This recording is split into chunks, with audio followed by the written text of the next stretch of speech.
அண்மை செய்தியை பார்க்கின்றோம். திருவண்ணாமலையில் கிரிவல பாதையில் உள்ள ஆக்கிரமிப்புகளை அகற்ற எதிர்ப்பு தெரிவித்து வியாபாரிகள் வாக்குவாதத்தில் ஈடுபட்டிருக்கிறார்கள்.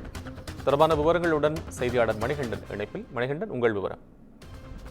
வணக்கம் கோபால். நினைத்தாலே முக்தி தரும் தலமாக விளங்கக்கூடிய திருவண்ணாமலை அண்ணாமலையார் திருக்கோயில் பின்புறம் அமைந்துள்ள தீபமலையை 14 கிலோமீட்டர் தொலைவு கொண்ட இந்த கிரிவல பாதையை தமிழ்நாடு மட்டுமன்றி பல்வேறு மாநிலங்களில் இருந்து தினந்தோறும் ஆயிரக்கணக்கான பக்தர்களும், வார இறுதி நாட்களில் பல்லாயிரக்கணக்கான பக்தர்களும், பௌர்ணமி மற்றும் திருக்கார்த்திகை தீப திருவிழா நாட்களில் பல லட்சக்கணக்கான பக்தர்கள் திருவண்ணாமலைக்கு வந்து அண்ணாமலையாரை தரிசனம் செய்தவுடன் 14 கிலோமீட்டர் தொலைவு கொண்ட கிரிவலம் மேற்கொண்டு வருகின்றனர். இந்நிலையில் கிரிவல பாதையில் நூற்றுக்கணக்கான சாலையோர வியாபாரிகள் நடைபாதையில் கரும்பு ஜூஸ், தர்பூசணி, பழக்கடை, டீ கடை உள்ளிட்ட கடைகள் வைத்து வியாபாரம் செய்து வரும் நிலையில் குறிப்பா இந்த அரசு கலை கல்லூரி அருகே நெடுஞ்சாலைத்துறை கட்டுப்பாட்டில் உள்ள நடைபாதையில் கடந்த 30 ஆண்டுகளுக்கும் மேலாக 100க்கும் மேற்பட்ட வியாபாரிகள் நடைபாதையை ஆக்கிரமித்து பல்வேறு இடங்களில் கடைகளை அமைத்துள்ளனர். இந்நிலையில் நடைபாதை வியாபாரிகள் கல்லூரிக்கு வரும் மாணவர்களுக்கு பல்வேறு பிரச்சனை எழுவதாகவும், மாணவரின் கல்லூரி நேரத்தில் இதுபோன்ற கடைகளில் அமர்ந்து விரும்பத்தகாத செயல்களை செய்து வருவதாகவும், நடைபாதையில் அமைந்துள்ள கடைகளை அகற்ற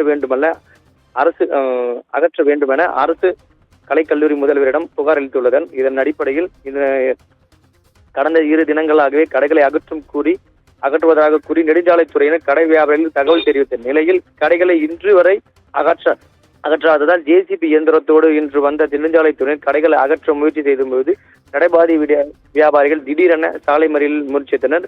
இது குறித்து தகவல் அறிந்து வந்த காவல்துறையினர் சம்பவ இடத்திற்கு வந்து மறியலில் ஈடுபட்ட முயற்சி செய்த நடைபாதை வியாபாரியிடம் பேச்சுவார்த்தை நடத்தியதன் பேரில் காவல்துறையினருக்கும் வியாபாரிகளுக்கும் இடையே கடும் வாக்குவாதம் ஏற்பட்டது. அதனை காட்சியில் நாம் பார்த்து வருகிறோம். மேலும் 1 மணி நேரத்திற்கு மேலாக பேச்சுவார்த்தை நடத்தியதன் பேரில் சாலை மறியலை கைவிட்டு நடைபாதை வியாபாரிகள் கலைந்து சென்றனர். இதனால் தங்களுக்கு 1 வார காலம் அவகாசம் வேண்டும் எனவும் பின்னர் தான் முடிவெடுக்க முடியும் என்றும் காவல்துறையினர் திட்டவட்டமாக கூறியதன் பேரில் காவல்துறையினர் அங்கிருந்து கலைந்து சென்றார். சிறிது நேரம் பரபரப்பு காணப்பட்டது. கோபால், அண்மை விவரங்களுக்கு நன்றி மணிகண்டன்.